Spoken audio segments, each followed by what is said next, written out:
வியாபாரி ஒருவர் 2 வகையான எண்ணெய்களை முறையே 120 லிட்டர் 180 லிட்டர் என 2 கலங்களில் வைத்துள்ளார். சம அளவு கொண்ட கலனில் அந்த 2 எண்ணெய்களை நிரப்பி விற்க விரும்பினார். கலன் கொள்ளும் அதிகபட்ச கொள்ளளவு என்ன? ஓகேவா? ஸோ அதாவது ஒரு மர்ச்சன்ட் வந்து 2 கெப்பாசிட்டியான 2 kinds of oil வச்சுருக்காங்க. ஒன்று வந்து 120 liters, இன்னொன்று வந்து 180 liters. ஓகே, அவங்க இது ரெண்டையுமே he wants to sell oil by filling the 2 kinds of oil in a tin of equal volume. So ரெண்டையுமே ஒரே அளவில் இருக்க ஒரு டின்னில் ஊற்றி விற்கணும்னு ஆசைப்படுறாரு.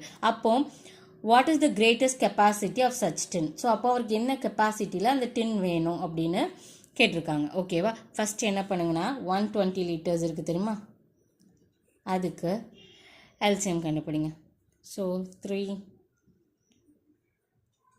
40 வரும். Next 5 8s are 40, 2 4 and then 2 2. இதே மாதிரி 180க்கும் கண்டுபிடிங்க. 180 3 இங்கே 6 வரும். 5 டேபிள் போட்டால் 5 12s are 60, 2 table 6 2s are 12, அதே மாதிரி நெக்ஸ்ட் 2 டேபிள் 3. ஓகேவா? ஸோ இப்படி வந்திருக்கும். அண்ட் இது ரெண்டுக்குமே காமனாக வர வேல்யூஸை எடுத்து எழுதிக்கணும். ஸோ இது ரெண்டுலேயும் காமனாக என்ன வரணும் பாருங்கள் 3.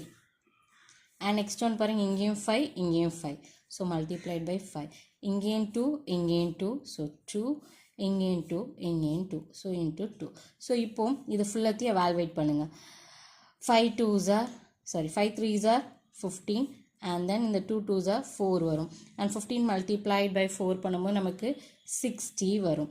ஸோ இதான் நம்மளோட ஆன்சர், 60 லிட்டர். இதுதான் அவர் வந்து யூஸ் பண்ண நினச்ச டின்னோட கெப்பாசிட்டி. அதனால நம்மளோட ஆன்சர் வந்து ஆப்ஷன் சி, 60 லிட்டர்.